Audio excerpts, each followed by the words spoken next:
In the day's other news, the murder trial of former police officer Derek Chauvin opened in Minneapolis with dramatic video of his fatal encounter with George Floyd.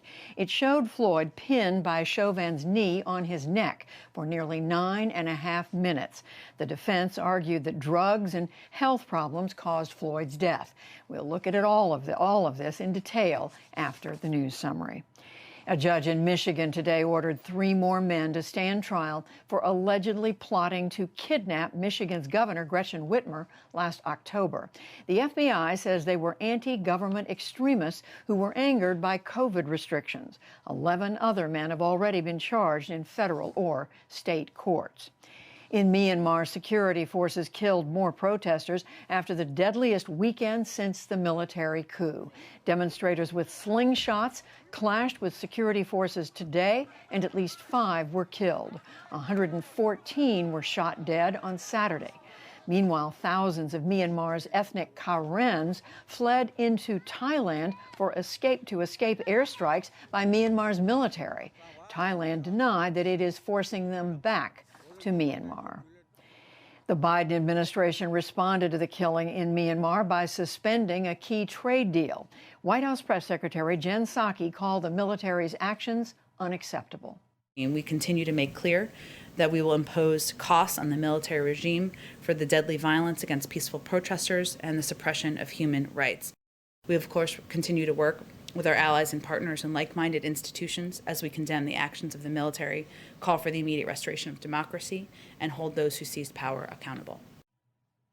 The announcement does not stop all U.S. trade with Myanmar, but does make it more difficult. Traffic in the Suez Canal has resumed tonight after a huge container ship was freed. It had blocked the waterway for a week. The vessel was escorted out by tugboats once salvage teams dislodged it with help from a high tide. With that, a backlog of some 370 ships resumed their passage through the canal. Back in this country, U.S. Senator Thom Tillis announced that he has prostate cancer and will undergo surgery next week. The North Carolina Republican said that he expects to make a full recovery. Tillis is in his 2nd term and is 60 years old. There's word that Russian hackers breached the email account of President Trump's Homeland Security chief. The Associated Press reports that Chad Wolf and his cybersecurity staff were targeted in the so-called SolarWinds attack. Officials discovered the hack in December. At least 9 federal agencies were affected. And on Wall Street today, the Dow Jones Industrial Average gained 98 points to close at 33,171. The Nasdaq fell 79 points, and the S&P 500 slipped 3.